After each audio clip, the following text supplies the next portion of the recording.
Hi everybody, my name is Jaden. I'm Eli. I'm Jason. And I'm Caden. And we are the Yahoo and the Torah YouTube channel.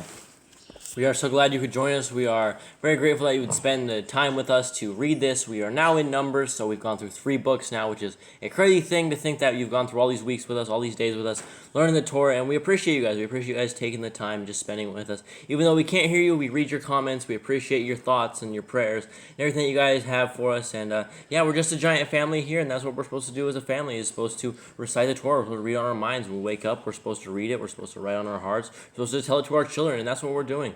We are waking up. We are beginning our day with the Torah. Yes, Eli, what is the Shema? Hear, O Yisrael, hear and obey Yahuwah's words, basically. What does it say? Let's see. Hear, O Yisrael, Yahuwah is one.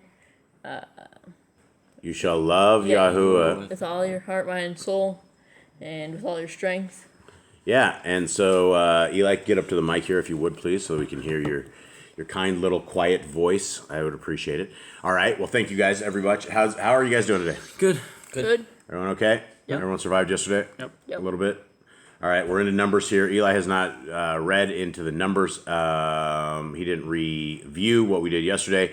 For a review, I guess for an overall review, where are we at right now? So we've gone over basically, beginning it, we went through creation, Adam and Eve, Noah, the flood, Abraham, Yitzchak, Yaakov, the 12 tribes, going into Egypt, coming out of Egypt, and so basically Moshe has been given all the commands of what they're supposed to do. They were on Mount Sinai, they built the Mishkan, and now they're on year 2 of basically out of Egypt under Yah's hand, traveling through the wilderness. And so now they were basically yesterday in the chapter we were reading, we learned that they basically numbered the entire tribes, all the tribes that could go out to the army, so all the men that would go out to war, to battle, to defend Yisrael on their journey, they basically numbered everyone to make a count of everyone.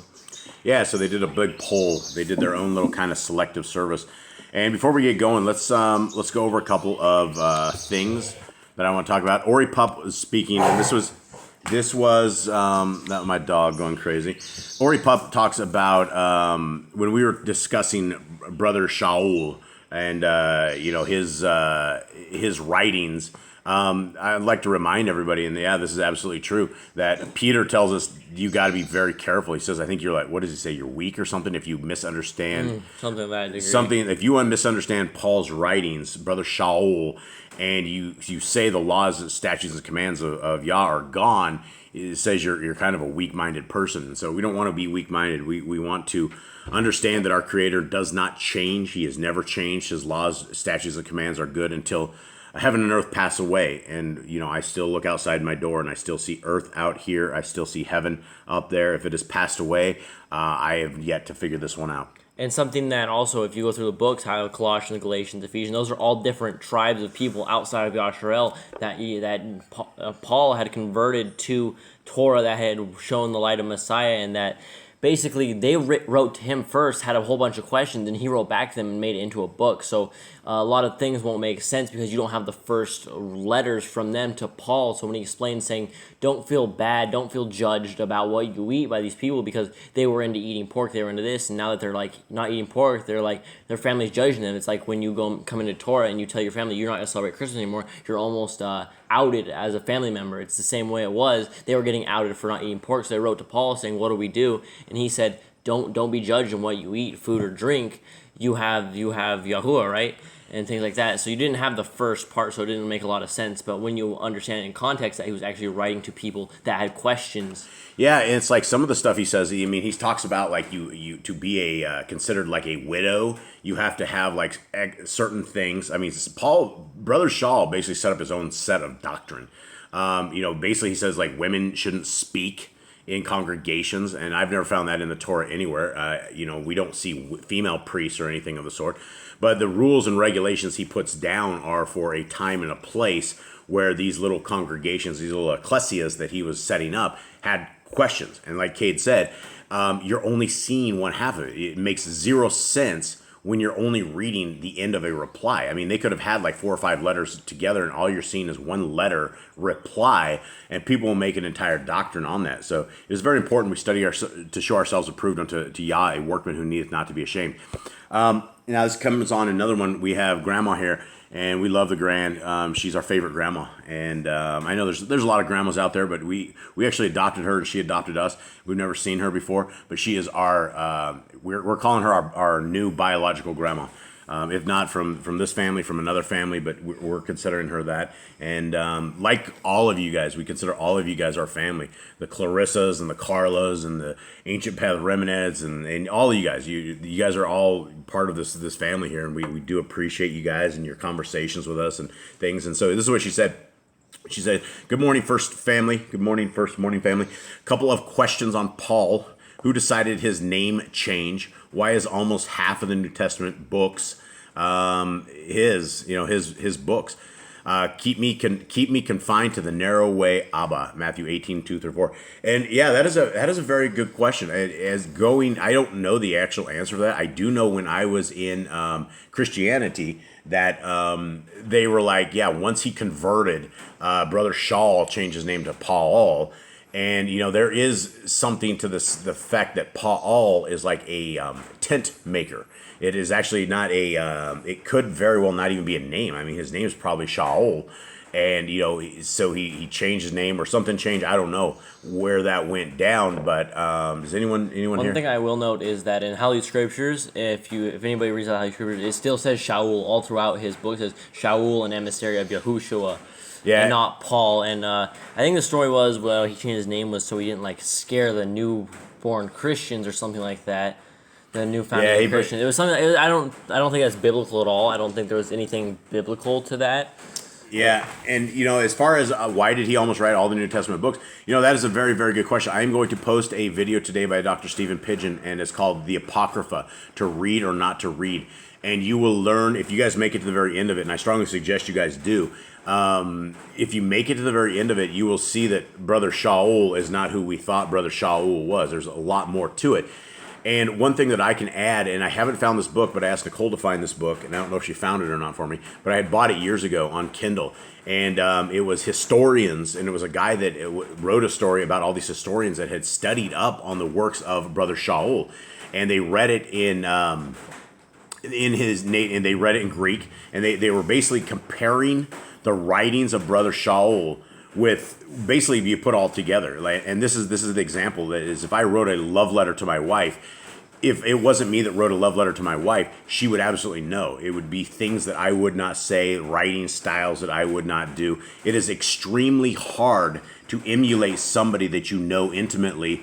And so when the historians were out there and they looked at all of the different books of the Bible, they believed that more than half of the books that are attributed to Brother Shaul were not written by him, based upon how it was written, the punctuations, all the grammar, everything. It was totally different. And so I think we've been led to believe a lot of evil stuff. And when you see that video with Dr. Stephen Pidgeon, you will see how they basically took like 70 books of the Bible out, all the good stuff, Enoch and First Maccabees, Second Maccabees, Jasher, Jubilees, all of those ones. Those were all ripped out of the Bible. They should have been there. And so more than likely, Brother Shaul didn't write more than half of the stuff. And this is how you know if it's real scripture or not. Does it lead you astray from the Torah?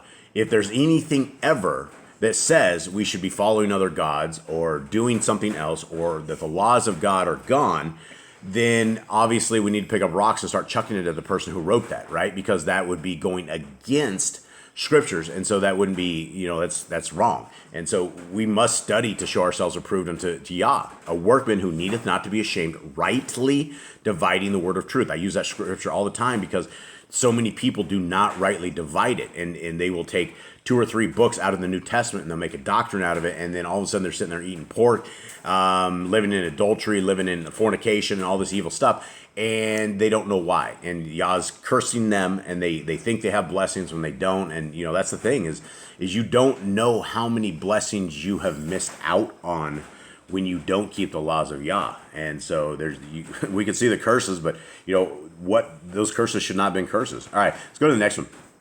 This is from Stephanie Torres. And she goes, "Blessings to you in the name of Yahuwah and Yehuda. Though I missed the live chat, I thoroughly enjoyed this and learned much." And I don't even know which one this was on.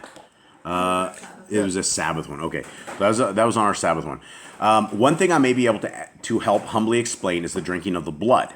Many idols and religions, including worship of the devil and witchcraft, require drinking of blood. Yahuwah calls this an abomination, for the blood contains the life for the body. This carries the same consequences as eating human flesh. Of course, the enemy is messing with the internet. It's been happening more often on many sites. I continue to look forward to these teachings. As I was praying for a daily Bible devotion, this popped in again. Well, that's good. Yah works in very mysterious ways. It is, hopefully we can be part of a devotion. And I mean, I guess this is what it is. I mean, we're reading the stuff. We're trying to study to show ourselves approved. And so that gives us a little something into the drinking of the blood, right? And so it is, it's a nasty, nasty thing. But they do it nonetheless. All right, this is the last one. Is from Clarissa Cotton. She goes, as I enter this, the date is 7/25. Just got back from a family wedding for 10 days. Seeing family was great, but I surely did miss my online Torah family. And yeah, we missed Clarissa as well. We didn't know where she went. And so we're glad to have you back. The Torah is great to read, has never been wrong, irrelevant, or outdated. Torah, the breath of Yah. One note to share. You mentioned the fallen angels, their existence, and their fallen ways that have affected towards mankind. At this time, I can only think of a handful of Bible teachings and teachers that acknowledge their existence and the role they have played, and will be playing in the plan of Yahuwah. I apologize for the simple terms used to express the point Yah put upon my heart to express. Let us come together as the body of Yahushua and pray for one another to encourage, edify, rebuke, and love, equipped with power of the word, and putting on the full armor of Yah every day in preparation of Yah's will to be done. Shalom. Okay, yeah, and so that is a point I really want to touch on, and I don't know if this is maybe a whole thing of itself, but without a shadow of a doubt, I believe that unclean spirits affect our day-to-day walk. It affects our animals. They affect my boys. They affect me. They affect Nicole. And it is something that I believe depression, right? There's a demon of depression or a demon of despair or something of the sort. And the demons, where do they come from, Cade? The demons, well, from hell. They come from there, but they come from like the dead of the. Yeah, I don't know if they actually come from hell. I think they're going to hell and they will be locked into hell. But originally, they came from where? I believe it was it's like the spirits of the fallen. Is the spirits of not the spirits of the fallen. It's the spirits of the children of the fallen. So we had the fallen angels, right? We had the angels that came, and they were called watchers, and they were supposed to be hanging out with humans, and not humans. They were supposed to be watching, I guess.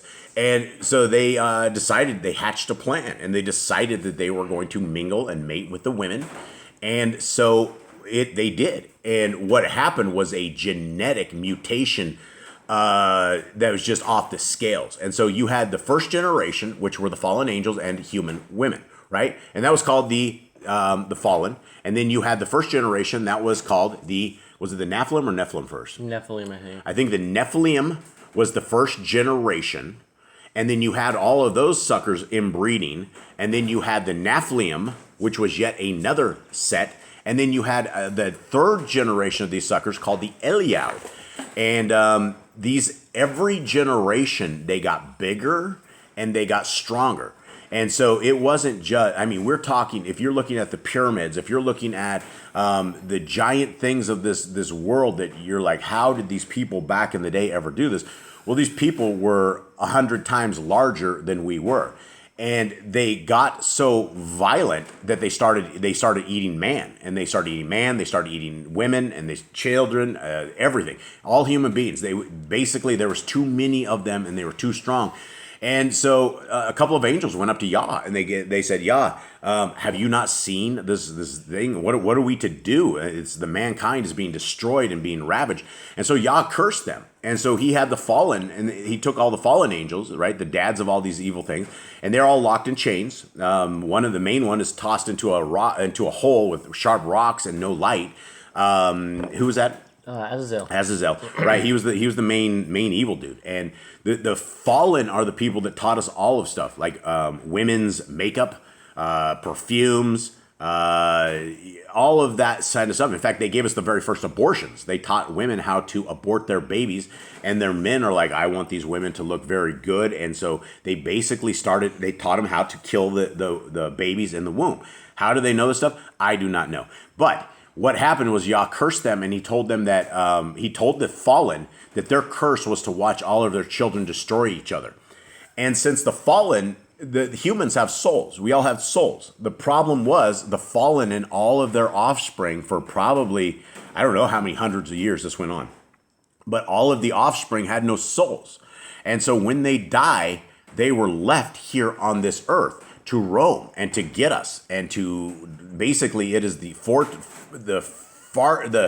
forces of darkness that are against us. It's not just a roaming lion, evil Hasatan, but we are up against probably millions of demons, and the millions of demons walk amongst us, and their job is to get into our heads, into our children's heads. Their job is to break the bond between Yah and us and lead us down into the same path that they are going to be going. They're evil, they're vicious, their job is to destroy humanity. And if you look at the world that we are in today, where literally every leader of every country across the world has gone into great evil and is trying to crush the entire world, the devils and demons are able to get into humans.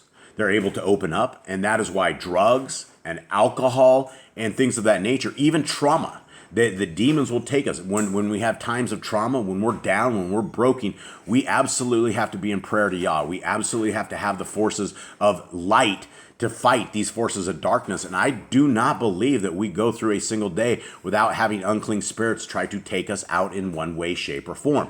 And so it is something that we all need to be aware of, that it's not just, you're not just waking up super depressed because that's the way it is. You're more than likely filled with some sort of unclean spirit, and we must seek Yah. We must seek the blood of Yahushua. The only thing that is able to fight this is the blood of Yahushua, which is why when we call upon the blood of Yahushua, things need to scatter and they need to go away, because there is nothing greater and no stronger force than the blood of Yahushua. Anyone have anything else? Something for like the fallen. If you read extracurricular books and don't believe in the fallen, read Jasher, because it talks about how Noah, how he was actually different skinned than the rest of them, and his eyes were different colored, and they thought he was from one of the angels. And they're like, "What do we do with this child? I think my wife has mated with an angel." Yeah, he was like an albino. He came out as an albino or something. I think everybody over there had dark skin, and so all of a sudden you have a super white guy that came out, and it was Lamech, right? Was it Lamech? Lamech was the father of Noah, and he was freaking out, so he went to Methuselah. Methuselah goes, it's okay. This is the chosen one. And so when we are looking as in the days of Noah, where it was a genetic mutation, we are here today. And I will not get on the soapbox. I will stay off my soapbox today. But for those with eyes to see and ears to hear, when you take a snake bite, you are now genetic mutant. You are no longer human. And so it is as in the days of Noah. Here we are again today. So Clarissa, much love, sis, and to your family and to your grandkids and to everybody, much love. We appreciate all of you guys. Let us get into this. And I got to do my handy dandy split screen. I got no drum rolls. There we go. And the grand says that's the best drum roll on YouTube. That's why she's our grandma. She says that is the best. That's something only a grandma would say. And that's why we love her. All right, so here we go. Numbers 2. And Yahuwah spoke unto El Moshe and unto El Aaron, saying, Every man of the children of Yashrael shall pitch his own standard, with the ensign of their father's house, far off about the tabernacle of the assembly shall they pitch it. Now, what does yours say? Pitch his own standard. I don't even know where the children of Israel are. Camp each one by his own banner. Okay, that's a that's an ensign, right? That is a banner. That's another word. Standard is. Yeah, mine says standard or banner. Okay, so standard by banner. So basically, they have a flag, right, or something of the sort. They have sort. like their own logo for their tribe or whatever it is. Right. Okay. And on the east side, toward the rising of the sun, shall they of the standard of the camp of Yahudah pitch throughout their armies. And Nachsan, the son of Amminadab, shall be captain of the children of Yahudah. Okay, so it's on the east side toward the rising of the sun. So basically, this is like defending. This is since they're on the. This is the so the tabernacle of the Mishkan is in the very center. I would assume is how this is gonna work. So they're like all surrounding the Mishkan, protecting the Mishkan. Yeah. Yep. So he's on the east side. So the east side must have been the most, I assume, dangerous side because Yehuda is considered the strongest, the most warrior type to defend Yasharal. If you read in Joshua and right at the end of Deuteronomy, you get who is the strongest, who's going to fight for them is Yehuda. So it's obviously the most dangerous side for them that they need to protect. Those of Yehuda were a little crazy. All right, and his host and those that were numbered of them were 14,600. So 74,600. And those that do not pitch next unto him shall be the tribe of Issachar. The Nathaniel, the son of Zuar, shall be captain of the children of Issachar. Did you say not camping to him? Not camping next to him? And those that do pitch next unto him shall be the tribe of Issachar, and Nathaniel, the son of Zuar, shall be captain of the children of Issachar. Mine said, those who camp next to him. Okay. And those that do pitch next to him. If I said don't, then it is do. Okay. And his host, and those that were numbered thereof, were 50,400. Okay. So this is what I find fascinating about this entire thing is that I don't know if there were coordinated armies prior to this. I'm sure there was. I'm sure the Egyptians had this all figured out and dialed in. But Yah came out and even when they were marching out of wasn't it Ramah? Ramses. Yeah, Ramses when they left in 50s, right? They left in brigade style. So our Creator knows how to go to war. Our Creator is a man of war. He knows how to deal with this and how to make people fight right. And something to note as well, and also in Jasher and Jubilees, you hear that Moshe was a king and he actually ran several armies. So he, as the head of this, knows what he's doing as well. Yeah. These people are people of war. All right. Then the tribe of Zebulun and Eliav, the son of Kelon, shall be captain of the children of Zebulun. And his host and those that were numbered thereof were 57,400. All that were numbered in the camp of Yehuda were 100,000 and 80,000 and 6,400 throughout their armies. These shall be first set forth. Okay, so all the men according to the camp of Judah. So Yehuda, so we're dealing with, what are we talking about? Yehuda isn't just 186,000. No, this is what I was talking about yesterday, where we have all three tribes on each side. There's three tribes on each side of the Mishkan. So Yehuda's running a tribe of 186,000. Yeah, he has Zebulun and Yisachar next to him. So basically, Yehuda is the main tribe that, basically, these guys all join one tribe, basically, together to defend the camp of that side. That's awesome. I love it going from, just plainsmen slaves into warriors, right? And these guys had no training, right? These guys were slaves. These guys grew up in Egypt. They grew up as workers, right? So they did not have battle arraignment. These guys were not, they were not like warrior bound, but Yah makes them warrior bound. All right. On the south side be the standard of the camp of Reuben, according to their armies. So the east side was Yehuda, right? Mm-hmm. And so now we have the south side, according to their armies, and the captain of the children of Reuben shall be Eliezer, the son of Shedier, and his host, and those that were numbered thereof were 46,500. And those which pitched by him shall be the tribe of Shimon, and the captain of the children of Shimon shall be Shelumiel, the son of Zuri Shaddai, and his host, and those that were numbered of them were 59,300. So 59,300. Then the tribe of Gad, and the captain of the sons of Gad shall be Eliasaph, the son of Reuel, and his host, and those that were numbered of them were 45,650. So 46,650. So all that were numbered in the camp of Reuben were 100,050 and 1,450. That's so hard to figure that out. Throughout their armies, 151,450. So you had, on the east side, you had 154,000, something like that, right? Wasn't that 154,000 above? 181,000. 186 to the east. Now the south has 151,000, and they shall set forth in the second rank. Then the tabernacle of the assembly shall set forward with the camp of the Levium in the midst of the camp. As they encamp, so shall they set forward, every man in his place by their standards. On the west side shall be the standard of the camp of Ephraim, according to their armies. And the captain of the sons of Ephraim shall be Elishama, the son of Amminahud, and his host, and those that were numbered of them were 40,500. Now, what side is this? This is the west. West. Okay. And by him shall be the tribe of Manasseh, and the captain of the children of Manasseh shall be Gamaliel, the son of Pedahsur. So, who's Manasseh filling in for? Levi. Well, Because Levi sits in the middle, so there would be. Who's the son of Manasseh? Who's the father Joseph, of Manasseh? Joseph. Yeah, So, so- who is he filling in for? Joseph. Manasseh and Ephraim are they? Joseph. Are they together? They're both together. Yeah, on the same side. Yeah. But since you have 12 tribes and you put Levi in the center of it, you wouldn't have 3 on each side, so you have to separate Manasseh and Ephraim. Right.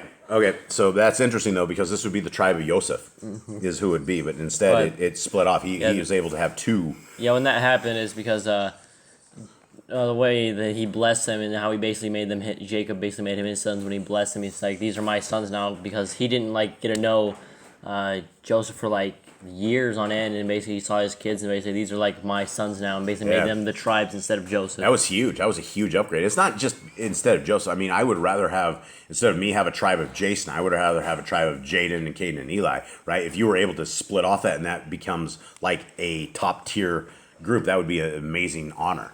Okay. And by him shall be the tribe of Manasseh, and the captain of the children of Manasseh shall be Gamaliel, the son of Pedahsur. What you guys say? Who's this guy? Pedahsur. It's Petzer. How's it actually supposed to be pronounced? Pedasur. All right. And his host, and those that were numbered of them, were 32,200. Then the tribe of Benjamin, and the captain of the sons of Benjamin shall be Avidan, the son of Gideoni, and his host, and those that were numbered of them were 35,400. So on this side, we basically have all Rachel's kids on this side. Right. And this is the west side. West side, yeah. West side. All right. All that were numbered of the camp of Ephraim were 100,000 and 8,000 and 100 throughout their armies, and they shall go forward into the third rank. So this is much smaller. The west side is 108,100. So I guess the west side is lesser to be attacked. So you got Yehuda on the right. You got Reuben on the the bottom. Then you have these guys. Who's this over here? On Manasseh. the west. Manasseh on the west side.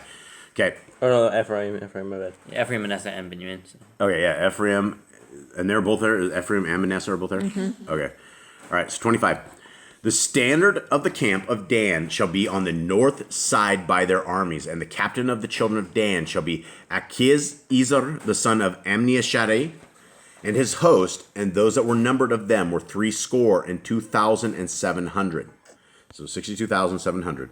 And those that encamp by him shall be the tribe of Asher, and the captain of the children of Asher shall be Pegilel, and the son of Ochran, and his host, and those that were numbered of them were 41,500.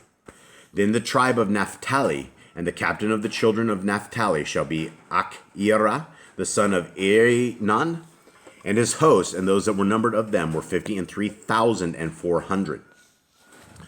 All they that were numbered in the camp of Dan were 100,050 and 7,600. So 157,600. That's quite a bit on that one. So that's the second biggest one or third? Second biggest. Yeah, so that's second biggest. So Dan's hanging out at the top. All right. These are those which were numbered of the children of Yashrael by the house of their fathers.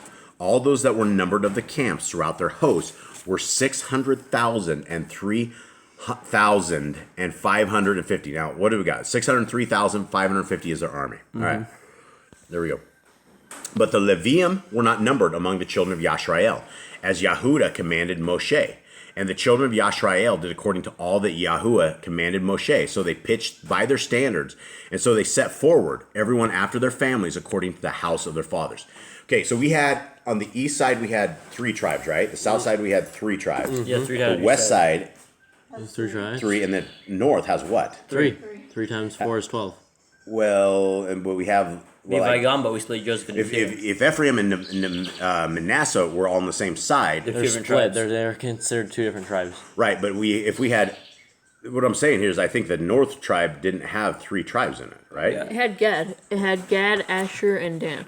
Gad, Asher, and Dan. Okay, so there's actually 13 tribes then. Yeah, except the Levites weren't counted as warriors. Right. They were inside. They were like protected. Right, but that's interesting though, not because the way that Yah just set that up, right? We are in, it's divisible, right? 3, 6, 9, 12, and then the one in the middle we have the Levites, right? And so basically Yah's temple is completely surrounded by warriors. I think like probably don't- have bigger tribes where the weaker points are. Yeah, and I think that's amazing that Yah would walk with us and that he would set up his own tribe, his human tribe. That's how he would set up his army, right there. That is literally Yah's army. And I think it's amazing. I think it's just, he's a creator, not just a creator of grace. Our creator is a creator of death, right? I mean, he can go and, not a creator of death, but they're going to go kill, right? And so, I mean, this is what their job is about to be. They're about to wipe out all of these lands. And so he's taking a bunch of roughnecks, the guys that have zero skills in any of this stuff, and he's going to create mad warriors out of them, right? And we do know that the children of Yaakov were warriors, right? We know from the stories in there, they went and they took out Shechem, and they, Simeon and who was it? Simeon and Levi took out the entire town of Shechem when they defiled Dinah. And so, yeah, these guys are warriors, but I mean, after captivity, you're not your dad, you're going to get up and you're going to go to slavery work. You're going to do all this stuff. I'm sure the Egyptians were not training these people in metals and fighting and this stuff. They'd rise up. Yeah, they'd be crazy to train your slaves on how to fight. Okay. All right. Well, that's it. Anyone have anything else out here? No, read your Bibles. Have a nice day. Yeah, have a nice day. Thanks for joining us again. We appreciate you guys. If you have any questions, comments, also the Telegram group. Yeah, we have a Telegram group, and I think it's a Youth for Yah Telegram group, but I think we have more adults in that thing than we actually have youth. So I think we're just going to merge everything into one, and so I think we're just going to have a Yahoo and the Torah group. Yahoo and the Torah group, and it will be youth wise. How do I say it? Based? It'll be like Targeted if for some youth. guy comes in there swearing or some guy comes in there whatever, we're gonna boot him out, right? Oh, it's like yeah, youth driven. It's going to be for the youth. We do not want family friendly. Yeah, family friendly. Thank you very much. I'm just getting too old. Yeah, family friendly is what this is, and so we want everybody of every walk. But if you're there just to be vile or evil, it doesn't need to fall in the eyes of the youngsters and the eyes are the windows to the soul. So that's the last thing we want in that. So I think we'll open it up for everybody. And then tonight's Spanish. Tonight's Spanish. Yes, we missed it yesterday. We had some struggles here in this house, but we will get through it. And so we will try to get our Youth for Yah in Spanish out tonight. And then tomorrow night is English. Tomorrow night is English. Yeah, so we have a busy plate here. So yeah, we have a busy plate for Yah, and I hope you guys have a busy plate for Yah. I hope you guys are out there teaching and preaching and talking to people and telling everybody about the Besorah. What is the Besorah, Eli? It is the good news of Yahushua Mashiach. Yeah, the good news of Yahushua HaMashiach. Jaden, take us out of this. Where does salvation begin? It begins at the stake or whatever Yahushua was hung on the cross. What steak? Are we talking like Arby's? Or No, are we talking, what kind of steak? it's kind of like a tree. A tree. Okay, so a lot of people say it's a cross, but they actually didn't hold them up like that. They was probably on a tree, so and a different kind of a thing. So when people, how does that begin? What do you mean it begins on the stake? So basically, we have salvation and we have a chance at repentance by believing in Yahushua, by using His blood to heal our sins, to forgive our sins. Because back then, when we did sacrifices, we didn't have full repentance, we didn't have true repentance. But with Yahushua, we have a second chance. We have a chance at entering eternal life and not dying with our sake. Exactly. But that chance does not give us a sin card, right? There's sets of laws, and if we are unserious about keeping the laws of Yah, then Messiah Yahushua told us that they would tell us to depart from them, ye workers of iniquity. And working iniquity is simply lawlessness. If you do not know what sin is unless you know the Torah. And so if you do not know the Torah and you've tossed it on the tree or you tossed it anywhere in the trash, as most people do, then you don't know what sin is, and you'll be living in sin, and there is no, you're not going to be forgiven for that, right? We have a chance. Everybody has a chance to make their choice right here. And we are, for me and my family, we will choose Yah. We will choose Yah. We'll choose Yahushua. And we thank you guys very, very much. So, all right. Have a wonderful day. Shalom. Shalom.